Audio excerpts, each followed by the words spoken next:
Hemant Soren media को संबोधित करेंगे। कैबिनेट की बैठक हुई है, सभी मंत्रियों को उनका विभाग सौंप दिया गया है। तो साफ तौर पर अब हेमंत सोरेन को आप कुछ ही देर में सुन पाएंगे।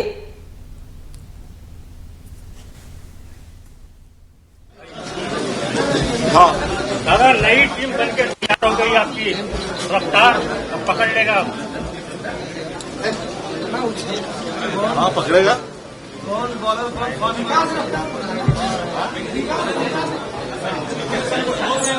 बोलने दीजिए, बोलिए दादा। अब तो राज्य की जनता के लिए जो जिम्मेवारी है उसको निभाना है और उसमें अधिक से अधिक गति देने का हम सभी लोगों का उद्देश्य है। इसलिए आज पूर्ण मंत्रिमंडल का गठन कर लिया गया है। उसके उपरांत हम सभी लोग मंत्रिमंडल में हम लोगों ने बैठक की। सब लोग कल से अपने अपने कार्यों में लगेंगे और आज एक छोटा सा और इस राज्य के लिए एक बहुत बड़ा मील का पत्थर साबित हो, ऐसा एक हम लोगों ने विचार रखा। क्योंकि राज्य में आप सबको पता है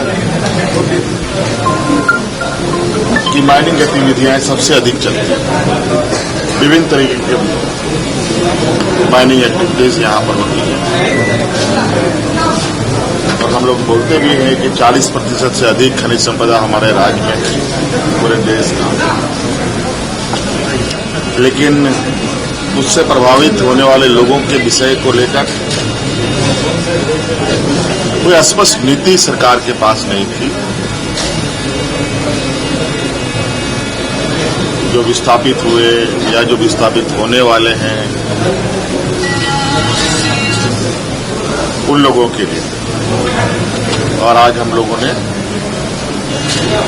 बहुत जल्द विस्थापन आयोग बनाने का आज कैबिनेट में प्रस्ताव को रखा है और इस पर अब हम लोग बहुत जल्द एक मसौदा तैयार करेंगे। सभी विस्थापित लोगों का आर्थिक सामाजिक सर्वेक्षण भी हम लोग करेंगे।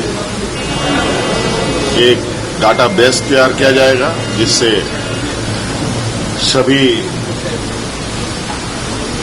माइनिंग क्षेत्रों में उतार चढ़ाव को हम लोग समझ सकें और एक दस्तावेज हो इस राज्य में हो रहे माइनिंग गतिविधियों को लेकर, उसका प्रभाव को लेकर हमारे लोग क्या खोते हैं, क्या पाते हैं, इनको क्या मिला नहीं मिला,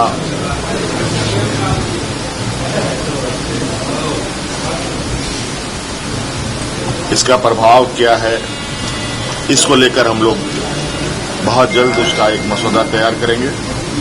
और जो यहाँ पर हमारे ग्रामीण क्षेत्र के लोग जिनको खेत खलिहान घर द्वार छोड़ना पड़ता है, उनको कैसे राहत पहुंचाई जाए, इसके लिए हम लोग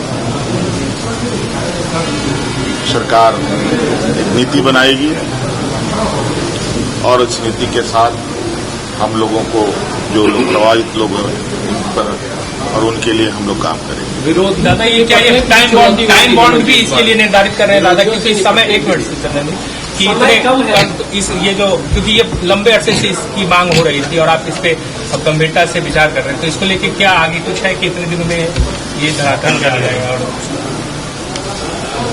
ये सब अब हमने कहा है तो इसको धरातल पे उतारना भी हमारी जिम्मेवारी है। अब ये पहले ही हो जाना चाहिए था, लेकिन ये आज हमने ये निर्णय लिया है तो निश्चित रूप से आप आश्वस्त रहें, जितना जल्दी हो सके हम लोग इसको प्राथमिकता के आधार पर हम लोगों ने इसी सब्जेक्ट को आज हम लोगों ने इस पर सहमति जताई। दादा, सहायक पुलिसकर्मी पिछले एक हफ्ते से ज्यादा प्रोटेस्ट कर रहे हैं, सहायक पुलिसकर्मी आप उनके लिए हम तो उनको यही संदेश देना चाहेंगे, आप लोग, आप कोई भी हो, धरना प्रदर्शन छोड़ें। सरकार बिल्कुल तैयार है आपसे बात करने के लिए, आपकी समस्याओं का समाधान करने के लिए, और ये तभी होगा जब लोग मिल बैठ के बात करेंगे, चर्चा करेंगे। तो इसके लिए धरना प्रदर्शन करने की जरूरत नहीं है। सरकार संवेदनशील सरकार है, इसके आंख कान नाक भी हैं, जो सुनती भी है, समझती भी है और समस्या का समाधान भी निकालती है। कई सारी योजनाएं सरकार पहले से चला रही है, उन योजनाओं को लेके लगातार आप फीडबैक भी लेते रहे। क्या अभी जो टाइम बचा हुआ विधानसभा चुनाव से पहले, उसको लेकर कुछ कार्य योजना है? नहीं, इस विषय पर हम लोग कल मंत्री सभी अपने अपने पदभार ग्रहण करेंगे। हमने भी आज कहा है इस विषय को कि जितने भी सरकार ने इस राज्य के लिए जनहित के कार्यों पर काम किया है, निर्णय लिए हैं, उन सब की समीक्षा अविलंब करें। नए नीति बनाने, नए चीजों पर आगे बढ़ने से पहले आप वर्तमान स्थिति का आकलन बेहतर तरीके से करें और मजबूती से उसको धरातल पर उतारें। कई शिकायतें आती हैं अलग अलग समस्याओं का, उन सब को मद्देनजर सभी विभाग अपने अपने विभागों के अंदर जड़ तक उसकी जानकारी लेने का प्रयास करें और जो सवाल है, जो समस्या है, उसका समाधान ढूंढे। आपकी सरकार आपके द्वार कार्यक्रम क्या फिर से चलेगा, जो फाइनल स्टेज में पहले से घोषणा इसकी हो चुकी है? मतलब देखिए, अभी